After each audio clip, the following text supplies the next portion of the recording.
It's still happening right now. The government showdown continues. The House of Representatives passed a short-term spending bill Thursday to keep the government open through mid-February. But the Senate is still yet to act. Good afternoon, everyone. I'm Alan Janae. Colorado Senator Cory Gardner says there's still some time to get things done without shutting down the government tonight. What Washington doesn't need to do is pick up its sticks and go to its collective partisan corners. The shutdown politics that we're seeing today are simply ridiculous. And who's going to get the blame? Well, how about a bunch of Washington Bozos that can't seem to get their job done? Well, Republicans need at least 10 Democratic senators to join them to pass the short-term bill in the Senate. That number could go higher if reluctant Republicans also vote no. Weijia Zhang's on Capitol Hill to explain why many say they won't get a bill passed in time. With time ticking away, President Trump invited Democratic leader Chuck Schumer to the White House to try to find a way to avert a government shutdown. The Senate is debating a bill that would keep the government running for at least 3 weeks, but there seems to be little hope it will pass. This vote should be a no-brainer. And it would be, except the Democratic leader has convinced his members to filibuster any funding bill that doesn't include legislation they are demanding for people who came into the United States illegally. The holdup is what to do with DACA, the program that allows undocumented immigrants brought to the U.S. as children to live and work here. Democrats say this is the only chance to protect the so-called dreamers. Any bill that gets a majority of Democrats will not get a majority of the Republican side in the House and will not be put on the floor. So this is the way to go. With senators doing more finger pointing than negotiating, the federal government is making preparations in case there is a shutdown. A shutdown means all non-essential government employees would be put on unpaid leave. That means national parks and museums would close. Unemployment benefits and other government assistance may be delayed. Essential services such as the TSA, FBI, Border Patrol, and the military would continue.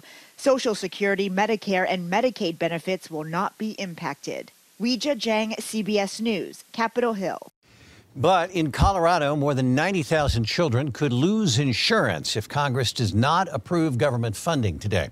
The Children's Health Plan Plus, or CHIP, is tied to the current funding bill.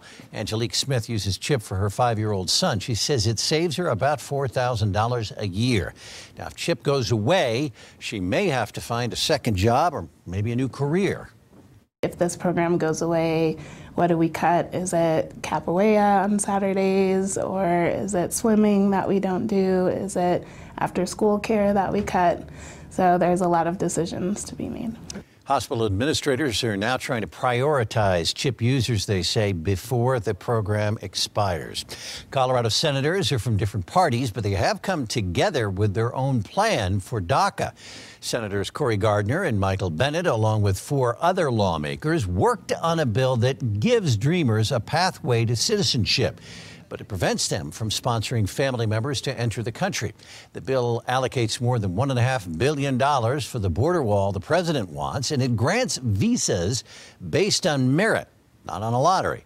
Bennet and Gardner say Congress should not be allowed to leave Washington until it gets a bill done.